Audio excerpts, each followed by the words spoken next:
अगर कोई आपको नीचा दिखाना चाहता है तो इसका मतलब है कि आप उससे पहले से ही ऊपर हो। जिंदगी जीने के लिए मिली है, इससे लोग क्या सोचेंगे यह सोचने में बर्बाद मत करो। किसी के बुरे वक्त में उसका हाथ पकड़ो, सहारा दो, उसे हिम्मत दो, क्योंकि बुरा वक्त थोड़े समय में चला जाएगा लेकिन वह आपको दुआ जिंदगी भर देता रहेगा। मनुष्य सुबह से शाम तक काम करके उतना नहीं थकता जितना चिंता और क्रोध के एक क्षण में थक जाता है। संबंध परमात्मा से अच्छे बना लो तो तुम्हें किसी की जरूरत नहीं पड़ेगी, तुम खुद सबकी जरूरत बन जाओगे। सलाह देने तो हजारों आते हैं लेकिन जब साथ देने की बारी आती है तो केवल भगवान आते हैं। जीतने के बाद तो सारी दुनिया गले लगाती है, क्योंकि जो आज आपके साथ है वह कल आपके खिलाफ हो सकते हैं। बिना मतलब के कोई आपकी इज्जत नहीं करेगा, लेकिन खुद को इतना काबिल बनाओ कि लोग बिना मतलब के भी आपका इज्जत करें।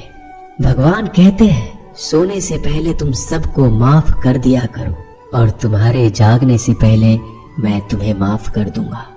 भगवान ऑक्सीजन की तरह है जिन्हें आप देख नहीं सकते, लेकिन उसके बिना आप रह भी नहीं सकते। कोई और तुम्हारी मदद नहीं कर सकता, अपनी मदद स्वयं करो। आप खुद के सबसे अच्छे मित्र हैं और सबसे बड़े दुश्मन भी। इंसान तब समझदार नहीं होता जब वह बड़ी बातें करने लगे, बल्कि समझदार तब होता है जब वो छोटी छोटी बातों को समझने लगे।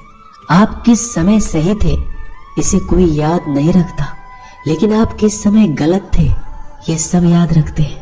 सब दुख दूर होने के बाद ही मन प्रसन्न होगा, यह आपका भ्रम है। मन प्रसन्न रखो, सब दुख दूर हो जाएंगे, ये हकीकत है।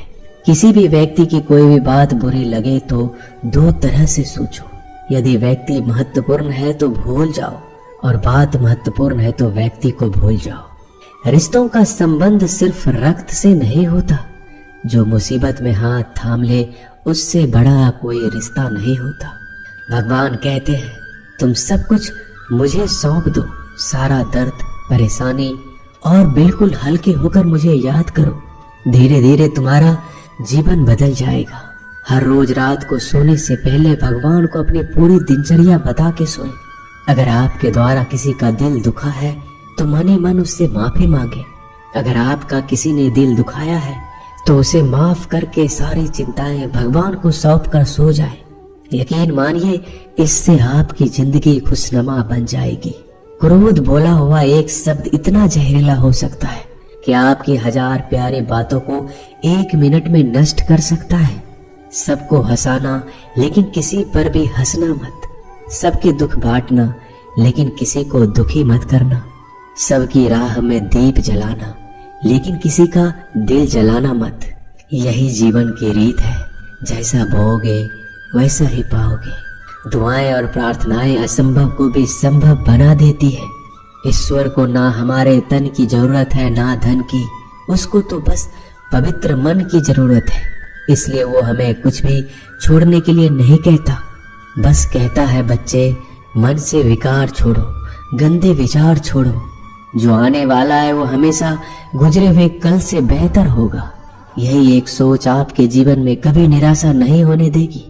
झूठ कितना अजीब है, खुद बोलो तो अच्छा लगता है, दूसरे बोले तो गुस्सा आता है। खुशियां चाहे किसी के साथ भी बांट लो, पर गम हमेशा भरोसेमंद इंसान के साथ ही बांटना चाहिए।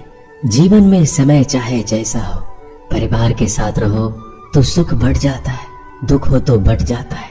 सच्चा मित्र वही है जो उस समय में भी आपके साथ खड़ा हो जब सारी दुनिया आपके खिलाफ हो। आपके पास जितना भी है उसके लिए बार बार दिल से धन्यवाद कहे, हर वक्त कहे। यकीन मानिए जितना भी है वो जल्दी कई गुना हो जाएगा। प्रार्थनाएं और ध्यान इंसान के लिए बहुत जरूरी है, क्योंकि प्रार्थना में भगवान आपकी बात सुनते हैं और ध्यान में आप भगवान की बात सुनते हैं। श्री कृष्ण से कितना कुछ छूटा, पहले माँ छूटी, फिर पिता छूटे, फिर जो नंद किशोर मिले वो भी छूटे, संग साथी छूटे, राधा भी छूटी, गोकुल छूटा, फिर मथुरा छूटा। श्री कृष्ण से जीवन भर कुछ न कुछ छूटता ही रहा। नहीं छूटा तो वो था देवत्व, मुस्कान और सकारात्मकता। श्री कृष्ण दुखी नहीं, उत्सव के प्रतीक है। सब कुछ छूटने पर भी कैसे खुश रहा जा सकता है, ये श्री कृष्ण से अच्छा कोई नहीं सिखा सकता। इसलिए हमेशा खुश रहे, सदा मुस्कुराते रहे। जीतने का मजा भी तभी आएगा जब लोग आपके हार का इंतजार करेंगे। गीता में लिखा है, यदि कोई आपको अच्छा लगता है तो अच्छा वो नहीं, अच्छे आप हैं, क्योंकि उसमें अच्छाई देखने वाली नजर आपके पास है।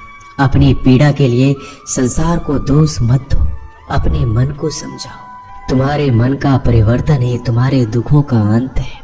सोच और नीयत अच्छी रखिए, फिर आपके कष्ट प्रभु स्वयं दूर कर देंगे। याद रखना, भगवान से कभी उम्मीद छोड़ना नहीं और दुनिया वालों से कभी उम्मीद रखना नहीं।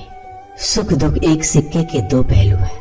जहाँ सुख होगा वहाँ दुख भी होगा, जहाँ दुख होगा वहाँ सुख भी होगा। इसलिए सुख दुख के बारे में बिना सोचे निरंतर अपने लक्ष्य को प्राप्त करने के लिए प्रयास करते रहना चाहिए। एक बात हमेशा याद रखना, किसी के सामने गिड़गिड़ाने से ना मोहब्बत मिलती है ना इज्जत। इसलिए अपने स्वाभिमान को जिंदा रखो। कोई अगर आपकी किस्मत में होगा तो आपके पास खुद ही चल कर आएगा। दूसरों को हराने का मौका मत दो, बस खुद को आगे ले जाने की जिद पालो। कभी हार ना मानने की आदत ही एक दिन जीतने की आदत बन जाती है। सिर्फ दो चीजें मनुष्य के भाग्य का निर्माण करती है। पहला, स्वभाव। अगर आपके स्वभाव में अच्छाई, विनम्रता और गुण है तो आपका भाग्य चमकेगा। अगर आपका स्वभाव क्रोधी है, आलसी है, तो आपका भाग्य बिगड़ना अनिवार्य है। इसलिए अपने स्वभाव को मधुर और आकर्षित बनाइए। दूसरा, आपकी वाणी। बोलना तो आदमी 2.5 साल की उम्र में ही सीख जाता है, परंतु कब, कहाँ और कैसे बोलना है उसे यह जिंदगी भर भी नहीं समझ पाता। जिसे ये बोलना आ गया कि कब, कहाँ और कितना बोलना चाहिए, समझ लो उसे सफल होने के लिए कोई नहीं रोक सकता।